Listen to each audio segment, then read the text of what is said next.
আপনারা দেখছেন RS TV live, বিনোদন 24 ঘন্টা।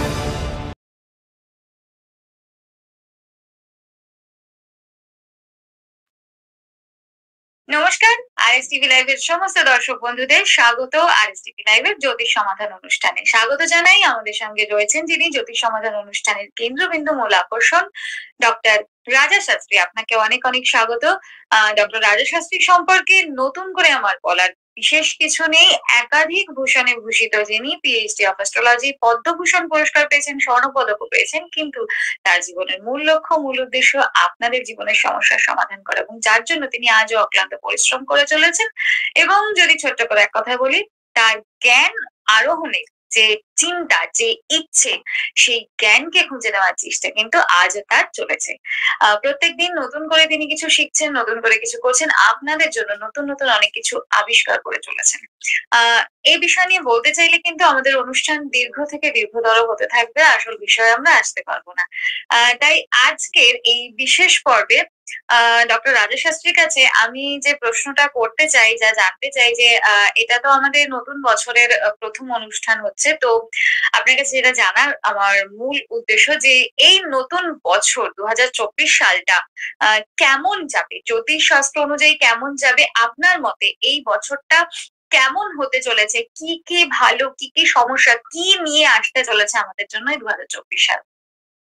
নমস্কার দর্শকবৃন্দ, আরএস টিভি লাইভ চ্যানেলের পক্ষ থেকে আমি ডক্টর রাজশাস্ত্রী আমার সকল দর্শকবৃন্দকে স্বাগত জানাই, সাথে মোনামিকও আমার চ্যানেলে আমাদের অনুষ্ঠানে স্বাগত জানাই। এবং অনুষ্ঠানের শুরুতে প্রথমেই বলি, ওম নমঃ শিবায়, ওম মা কামাখ্যায় নমঃ, ওম শ্রী শ্রী সিদ্ধিদাতা বাবা গণেশায় নমঃ এবং ওম গুরবে নমঃ। এই বলে আরএস টিভি লাইভে জ্যোতিষ সমাধানের আজকে একটি নতুন পর্ব, বছরের শুরুতে এটা প্রথম পর্ব, 2024-এর শুরুতে এটা প্রথম পর্ব। এইখান থেকে আমরা আজকের অনুষ্ঠানটা শুরু করছি। এর আগে আমাদের ওয়েলকাম ভিডিও ছিল, কিন্তু আমাদের বড় প্রোগ্রাম, বড় অনুষ্ঠান, এখান থেকে আমাদের এই 2024-এ নতুন পথ চলা শুরু করছি। তো দেখুন দর্শকবৃন্দ, মনামির প্রশ্ন হচ্ছে যে 2024 জ্যোতিষ শাস্ত্র মতে বা আমার প্রেডিকশন হিসাবে কিরকম যাবে। আমি একটা ওয়েলকাম ভিডিওতে আপনাদেরকে বলেছিলাম, 2024-এর একটা ওয়েলকাম ভিডিওতে বলেছিলাম শর্টে, ছোট হিসাবে, যে 2024টা কেমন যাবে। এবার আমি এটা একটু বিস্তৃত আলোচনা করে দিচ্ছি, একটু বড়ভাবে বিস্তৃত আলোচনা করি। দেখুন 2024 সংখ্যাতত্ত্ব মতে বা মানে যদি নিউমোরোলজি অর্থাৎ জ্যোতিষশাস্ত্রের একটা সাবজেক্ট আপনারা জানেন, মানে অনেক সাবজেক্ট আছে আপনারা জানেন, তার মধ্যে একটা সাবজেক্ট হচ্ছে সংখ্যাতত্ত্ব বা নিউমোরোলজি। সেই সংখ্যাতত্ত্ব বা নিউমোরোলজি মতে 2024 হচ্ছে 2 প্লাস, মানে 2024 2 প্লাস 0 প্লাস 2 প্লাস 4, অর্থাৎ জিরোর এখানে কোনো ভ্যালু থাকছে না, তাহলে 2 প্লাস 2 প্লাস 4, অর্থাৎ 4 2 6 2 8। 8 মানে হচ্ছে আপনারা জানেন 8 হচ্ছে শনির সংখ্যা, বড় ঠাকুর বা শনির সংখ্যা। এটা সংখ্যাতত্ত্ব বা নিউমোরোলজির বিচার, আপনারা জানেন, বারবারই আমাদের এই অনুষ্ঠানে বলা হয়ে থাকে। তো এই শনি মানে হচ্ছে, শনি হচ্ছে কর্মকারক গ্রহ, অর্থাৎ কাজ কর্ম দেয়, কর্মকারক। তাই এই 2024 বলা যেতে পারে যে এই বছরটা যারা খেটে খেতে পারবে, অর্থাৎ কাজের বছর, প্রচুর কর্মসংস্কৃতি, কর্মের একটা বছর। তার সঙ্গে শনি হচ্ছে আধ্যাত্মের বছর, যেমন মানে শনি এবং তার সঙ্গে বৃহস্পতি দুটোই হচ্ছে আধ্যাত্মের দেবতা, মানে গ্রহ।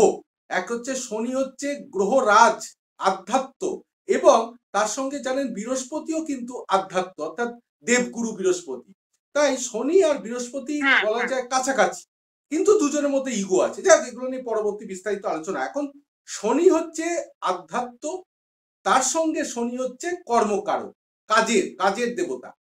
তো এইবারে আমার বিচার অনুযায়ী, সংখ্যাতত্ত্ব নিউমোরোলজির বিচার অনুযায়ী, এই বছরটা কিন্তু কর্মের বছর, অর্থাৎ প্রচুর কাজকর্মের এনার্জি পাওয়া যাবে, অর্থাৎ নতুন নতুন কর্মক্ষেত্রে মানে বিভিন্ন কাজের সন্ধান, কাজের একটা মানে ডেভেলপমেন্ট হবে এই বছরটা। সঙ্গে আধ্যাত্ম, অর্থাৎ যারা পূজা পাঠ, ধর্ম কর্ম, এই জায়গাগুলো কিন্তু এবছর বৃদ্ধি প্রাপ্ত হবে, এই জায়গাগুলো কিন্তু এবার উন্নতি সাধন হবার যোগ রয়েছে। আবার মানে একটু যারা খেটে খেতে পারবে, মানে একটু কাজকর্ম করতে চায়, তাদের জন্য এই বছরটা ভালো। অর্থাৎ ইনকাম, কাজ, আয়, উন্নতি এই বছরটা কিন্তু সেটা দেবে। আর তার সঙ্গে আধ্যাত্ম, এই ব্যাপারটা পুজো পাঠ, ধর্ম, কর্ম, এগুলো কিন্তু এই বছরটার বিশাল কানেকশন রয়েছে। এইসব জায়গাগুলোতে উন্নতি, কেরিয়ারের ডেভেলপমেন্ট, এই জায়গাগুলোতে বেশ উন্নতির যোগ আসবে। তবে শনি কিন্তু মিথ্যা কথা, প্রহচন, বিভিন্ন মানে লোককে ঠকানো, কোন রকম ভাবে মানে কোনো অন্যায়, এগুলো কিন্তু শনি বরদাস্ত করে না।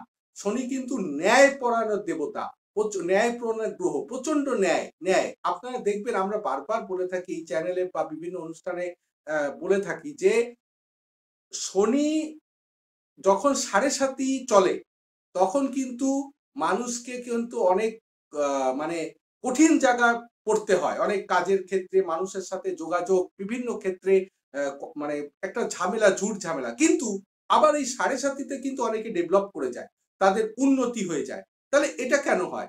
অর্থাৎ 7.5 হচ্ছে 7.5, আড়াই আড়াই আড়াই, এই 7.5-র মধ্যে শনি কিন্তু মানুষকে অনেক কিছু শেখায়, ন্যায় শেখায়, অনেক কিছু। মানে সে প্রথম জীবনে বা ভালো সময়ে সে যা অন্যায় করেছে, মানুষকে ঠকিয়েছে, কারো মনে কষ্ট দিয়েছে, দুঃখ দিয়েছে, কোন রকম মিথ্যা কথা বলেছে, সেই জায়গাগুলোতে যখন তার 7.5 পিরিয়ড আসে, অর্থাৎ শনি যখন তার তার টাইমটা আসে, দশা অন্তর্দশা, মহাদশা বা 7.5, তখন কিন্তু সেই ভালো মন্দের বিচারটা শনি করে থাকে। শনি কিন্তু তখন মানুষকে শেখায়, মানুষকে একা করে দেয়, একা করে দিয়ে মানুষকে শেখায় যে তুমি কি ভালো করেছো, তোমার কোন কাজটা খারাপ হয়েছে, এই যে তথ্যটা শনি কিন্তু দিতে থাকে তাকে। মানে তার যে কোন রকম পাপ যদি করে থাকে, কাউকে ঠকিয়ে থাকে, ঠকিয়ে হয়তো অনেকে সম্পত্তি করলো, কাউকে মেরে হয়তো বা কিছু করে হয়তো কোনো একটা কিছু গেইন করলো, সেখান থেকে সে হয়তো বেঁচে গেল, সে হয়তো লাভ করলো। কিন্তু উপরবালা যখন তার গ্রহ, যখন তার তার উপর কোপ দিচ্ছে, তখন কিন্তু তাকে সেই ফলটা পেতে হচ্ছে। আপনারা একটা আধ্যাত্ম ছোট করে বলি, দেখুন সময় খুব সীমিত, বলি এই রাবণ তো খুব শক্তিশালী, শিবের প্রচন্ড মানে তার পূজা করতেন, শিবের আরাধনা করতেন, শিবের উপাসক এবং বরদানও পেয়েছিলেন। সেই রাবণ যখন শনির মুখামুখি হয়, তখন শনি তাকে বলেছিল যে তোমার এই অহংকার, দর্প একদিন চূর্ণ হবে, আমার যখন 7.5 বা আমার যখন দশা শুরু হবে, আমি কিন্তু তোমাকে সেই শাস্তিটা দেব। তো রাবণ তো প্রচন্ড অহংকারী, শক্তিশালী, শনিকে তার নিজের কারাগারে বদ্ধ করে রেখেছিলেন, বদ্ধ করে। এবং শনি দেবতা বলেছিলেন যে তোমার এই সোনার লঙ্কা একদিন ছারখার হয়ে যাবে, পুড়ে ছারখার হয়ে যাবে। কিন্তু রাবণ তার কথায় কর্ণপাত করেনি, তাকে আটকে দেয়, তাকে মানে কারাগারে আবদ্ধ করে দেয়। এরপর কিন্তু তার কথাটা ফলেছিল, সে তো কারাগারে রয়েছে কষ্টের মধ্যে। এবার যখন মা সীতাকে উদ্ধার করতে সংকট মোচনকারী হনুমানজি বা মানে হনুমানজি আসেন, তখন কারাগারে শনির সাথে, শনি দেবতার সঙ্গে তার দেখা হয়। তখন সেই এবার হনুমানজি তাকে বলে আমি তোমায় উদ্ধার করব। এবার যখন রাবণ হনুমানকে একটা মানে হনুমান বলে তাকে তাচ্ছিল্য করে, তার মানে লেজে আগুন দিয়ে দেয়, সেই আগুন আস্তে আস্তে পুরো সোনার লঙ্কাকে এই হনুমান কিন্তু জ্বালিয়ে পুড়িয়ে শেষ করে দেয়। অর্থাৎ মানে তাকে পুরো ধ্বংস করে দেয়, পুরো সোনার মানে যে মানে লঙ্কা ছিল, লঙ্কাকে তার পুরো শেষ করে দেয় এবং শনিকে উদ্ধার করে। এবার সেই শনি বা বড় ঠাকুর যখন বেরিয়ে আসে কারাগার থেকে, যখন হনুমানজি তাকে উদ্ধার করলো, তখন কিন্তু সেই তিনি বলে তাকে, রাবণকে বলে যে আমার কথা মিলল, তোমার এখন 7.5 চলছে, আমি বলেছিলাম তোমার 7.5-তে তোমার এই সোনার লঙ্কা, এই এই যে মানে এই রাবণের যে রাজত্ব, তোমার এই রাজত্ব কিন্তু শেষ হয়ে যাবে, আমার কথা মিলল। অতএব তুমি যা পাপ করেছো, আমার কোপে কিন্তু সেই পাপের আস্তে আস্তে তুমি সেই পাপগুলো জানতে পারছো যে কি তুমি পাপ করেছো, পাপের ফল কিন্তু আমি তোমাকে দিলাম এবং আমার দশা বা 7.5-তে সেই পাপের ফলটা সবাই পায়, বা তুমিও তার থেকে বাদ নাও। এবং এখানেই একটা ভালো দিকও আছে, সেই মুহূর্তে কিন্তু সংকটমোচনকারী হনুমানজিকে রাবণ একটা বরদান দেয় যে আমার 7.5 বা আমার দশা অন্তর্দশার সময় যারা তোমার পুজো করবে, অর্থাৎ একটু তেল বা মেটে সিঁদুর দিয়ে বজরংবলী পুজো করবে, বজরংবলীর পুজো করবে, বিশেষ করে মঙ্গলবার দিন বজরংবলীর পুজো করবে। যেহেতু সে তাকে উদ্ধার করেছিল আধ্যাত্ম মতে, শাস্ত্র মতে, তাকে যে পুজো করবে সে কিন্তু শনির কোপ থেকে কিন্তু সে বেঁচে যাবে, তার উদ্ধার হবে। এই একটা ছোট্ট আমি এটা বললাম। এইটাই কিন্তু একটা ফল, এটাই একটা ফল যে যতই অহংকার করুন প্রথম জীবনে, যতই আপনার মানে যতই মানুষের একটা সময় রক্তের অনেক গরম থাকে, শরীরে অনেক তেজ থাকে, অনেক মানুষ মানুষকে ঘৃণা করে, কাউকে মানতে চায় না, অনেক কিছু পাপ কাজ করে থাকে, কিন্তু একটা সময়ের পরে কিন্তু মানে এই যখন সাড়ে সাতি বা দশান্তর দশা বা এগুলো যখন আসবে, শনি দেবতা বা বড় ঠাকুর কিন্তু সে তার কোপে কিন্তু পড়তেই হবে, সে কিন্তু তাকে। অতএব এই বছরটা কিন্তু যারা আগে কোনো অন্যায় করেছে বা কোনো রকম কিছু করেছে, এই বছরটা কিন্তু তাদের জন্য একটু টাফ হয়ে যাবে বা তাদের কিন্তু ফল পেতে হবে। বিশেষ করে বিভিন্ন রাজনীতিবিদ, নেতা, মন্ত্রী অনেকেই আছে মানুষকে ঠকায় বা অনেকে হয়তো কোনো রকম ভাবে তার ক্ষমতার জোরে বা তার গদির লোভে হয়তো অনেক কিছু কাজ করে থাকে। এই বছরটা কিন্তু তাদের জন্য একটু টাফ হয়ে যাবে। অর্থাৎ এই যে 2024 অর্থাৎ 8-এর সংখ্যা 8 মানে শনি বা বড় ঠাকুর, এই বছরটা কিন্তু তাদের জন্য একটু মানে ভেবেচিন্তে তাদেরকে চলতে হবে এই বছরটা। এর সঙ্গে বলা যেতে পারে যে এই বছরটায় যদি কেউ ভালো থাকতে চায়, তাকে একটু নিরামিষ খাবার খেতে হবে, নিরামিষ খাবার। এই বছরটা 2024-এ যদি একটু ভালো থাকতে চায়, শনি দেবতা বড় ঠাকুরের যদি আশীর্বাদ পেতে হয়, তাকে একটু নিরামিষ খেতে হবে। আর তার সঙ্গে মিথ্যা কথা বেশি বলা যাবে না বা কোনো রকম অন্যায় কাজ করা যাবে না। শনিবার দিন, প্রতি শনিবার দিন কিন্তু এই বছরটায় যদি ভালো থাকতে হয়, সুখে থাকতে হয়, তাহলে প্রতি শনিবার একটু শনি মন্দিরে গিয়ে বড় ঠাকুরকে একটু পূজা দেওয়া, একটু সরষের তেল দান করা, একটু সরষের তেলের প্রদীপ জ্বালানো, সাথে মা দক্ষিণা কালী আছে, যিনি শনি হচ্ছে দক্ষিণা কালীর উপাসক। দক্ষিণা কালীকে 108-এর জবার মালা দিয়ে পুজো দেওয়া, মা কামাখ্যাকে, মা তারাকেও পুজো করলে চলবে। তার সঙ্গে হচ্ছে শনিকে 108-এর নীলকণ্ঠের মালা দিয়ে পুজো দেওয়া। যারা দিতে পারবেন না তারা একটু সরষের তেল দান করবেন, খুচরো পয়সা দান করবেন, লোহার কুচি পারলে দান করবেন। আর তার সঙ্গে একটু নিরামিষ খাবেন, একটু ধূপ দ্বীপ এগুলো একটু ধূপ দ্বীপ একটু দেবেন, মানে শনি মন্দিরে শনিবার দিন করে দিতে থাকবেন। পারলে প্রতি শনিবার দেবেন বা 21টা শনিবার পরপর দেবেন। এই বছরটা কিন্তু তার বছর, তাকে কিন্তু মেনে চলতে হবে, তাকে একটু পুজো পাঠ, তাকে শান্ত করতে হবে। আর হচ্ছে যে যদি বলা যায় যে রাশিগত ভাবে তাদের ভালো হতে পারে, কোন কোন রাশি এবছরে হয়তো তাদের ভালো, দেখুন এইটার আমি একটা মানে ইয়ে করেছিলাম, এটা আলোচনার ব্যাপার। বলতে গেলে দেখুন কুম্ভ, মকর, তারপর তুলায় তো শনি তুঙ্গস্থ হয়ে থাকে। কুম্ভ, মকর, তুলা এগুলো তো শনিরই বলা যায়, ঠিক আছে। মানে কুম্ভ আর মকর তো শনি নিজস্ব ঘর, তার সঙ্গে বলা যায় যে তুলায় তো শনি তুঙ্গস্থ হয়ে থাকে। এই জায়গা এই তুলা রাশি, বৃষ রাশি, তুলা লগ্ন, বৃষ লগ্ন, কুম্ভ লগ্ন, কুম্ভ রাশি, মকর লগ্ন, মকর লগ্ন, মকর রাশি, বলা যায় তুলনামূলকভাবে এদের ভালো একটু হবে বা এদের এই বছরটা তাদের একটু হলেও রিলিফ দেবে, যেহেতু শনি নিজস্ব ঘর বা নিজস্ব এগুলোতে তার জন্য ভালো হয়, বন্ধু ঘর বা নিজস্ব ঘর। কিন্তু এই নয় যে রাশি বা লগ্ন এটা হলেই শনি তাদের জন্য প্রস্ফুটিত হবে।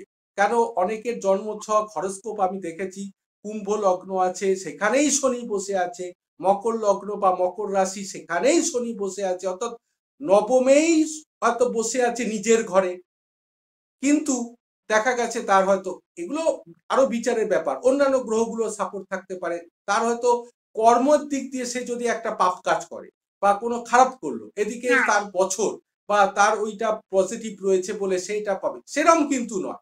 অতএব কর্মটা ভালো করতে হবে, এটা আমি বারবার বলবো। তার সঙ্গেই মকর রাশি, কুম্ভ রাশি, মকর লগ্ন, কুম্ভ লগ্ন, তুলায় কিন্তু শনি সাড়ে সাতি চলাকালীনও যাদের তুলা লগ্ন বা তুলা রাশি, তাদের মানে সাড়ে সাতি চলার পরও দেখা যায় তাদের একটু পজিটিভ হতে থাকে, মানে যেহেতু তুলায় শনি একটু তুঙ্গস্থ থাকে, তাদের পজিটিভ হতে থাকে, এটা দেখা যায়। আর হলেও কর্ম কিন্তু আসল কর্ম খারাপ হলে কিন্তু আবার নেগেটিভ ইম্প্যাক্ট বা নেগেটিভ ফল দিতে পারে। আর বিশ্বরা যেহেতু বিশ্ব হচ্ছে শুক্রর সঙ্গে একটা শনির যোগাযোগ আছে, ওই জন্য বললাম বিশ্ব রাশি বা বিশ্ব লগ্নের একটু ভালো যেতে পারে। তবে আবার বলবো যে ভালো যাবে বলে আমি হাত পা ছেড়ে বসে থাকলাম, আমি কোনো কর্ম করব না বা কর্ম খারাপ করব, তিনি আমাকে ভালো ফল দিতে থাকবেন, এরকম কিন্তু নয়। সেখানে কিন্তু খারাপ ইমপ্যাক্ট আসতেই পারে। এগুলো আলোচনার ব্যাপার, এগুলো দীর্ঘমেয়াদী আলোচনার ব্যাপার। একদমই, এগুলো অনেক বিস্তারিত আলোচনার বিষয়। এগুলো নিয়ে পরবর্তীতেও আরো অনেক ভিডিও আসবে।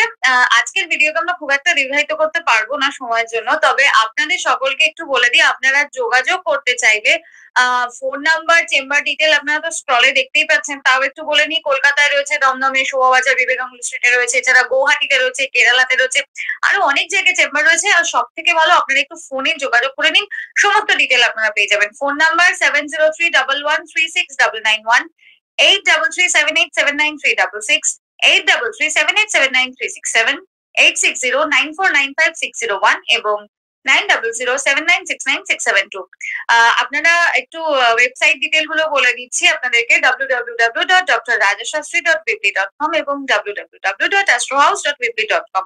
আপনারা গুগল সার্চ করলেও পেতে পারেন astrology in Guwahati, astrology in Kolkata বলে আপনারা, বা অ্যাস্ট্রোলজি ইন শিলিগুড়ি আপনারা সার্চ করলেই ডক্টর রাজা শাস্ত্রী সম্পর্কে সমস্ত ডিটেল পেয়ে যাবেন।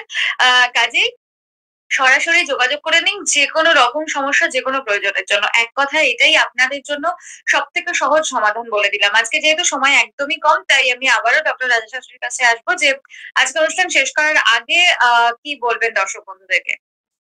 হ্যাঁ, অনুষ্ঠান একদম শেষ মুহূর্তে মনামি সব ডিটেলস বলে দিয়েছে। আমাদের প্রোগ্রাম মোটামুটি ঠিকঠাকই আছে। এবার অনুষ্ঠান শেষে আরেকবার বলবো যে আমি একটা ছোট্ট বলতে গেছিলাম, যেটা হচ্ছে যদি আবহাওয়ার দিক দিয়ে বলেন, ওয়েদারের প্রেডিকশন বলেন, তাহলে এই বছরটা কিন্তু একটু ঝড় বৃষ্টি বেশি হতে পারে। কেন, শনি হচ্ছে একটু ঠান্ডা প্ল্যানেট। শনি কিন্তু মানে রাহু যেরকম গরম হয়, মঙ্গল যেরকম গরম হয়, শনি কিন্তু একটু ঠান্ডা প্ল্যানেট, ঠান্ডা।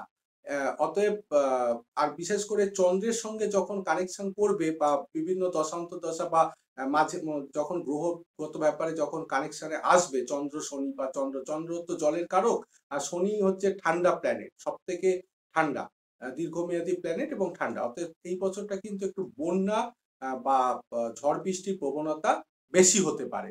বাকিটা তো উপরবেলার হাতেই আছে। এই ছিল মোটামুটি আমার প্রেডিকশন। আর 2024 সম্বন্ধে শুধু একটাই কথা, 2024 মানে 8-এর সংখ্যা, 8 মানে শনি। অতএব শনি হচ্ছে ন্যায়পরায়ণ, কর্মকারক। এই বছরটা কাজকর্মে বেশি আপনারা মনোযোগ দিন, তাতে উন্নতি সাধন হবে এবং ন্যায়ের পথে থাকবেন, সততার পথে থাকবেন।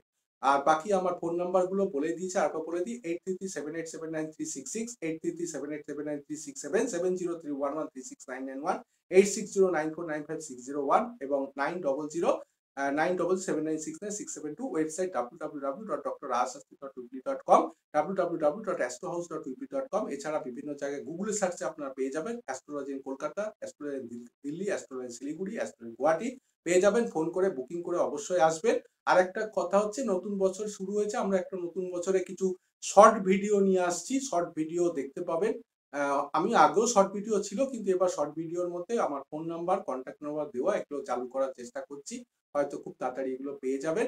যাই হোক, অনুষ্ঠানের শেষে আবার সকল দর্শকবৃন্দকে জানাই স্বাগত। আপনারা ভালো থাকবেন, নতুন বছর ভালোভাবে কাটাবেন। আর সাথে আবার বলি, ওম নমঃ শিবায়, ওম মা কামাখ্যায় নমঃ, ওম শ্রী শ্রী সিদ্ধিদাতা বাবা গণেশায় নমঃ এবং ওম গুরবে নমঃ।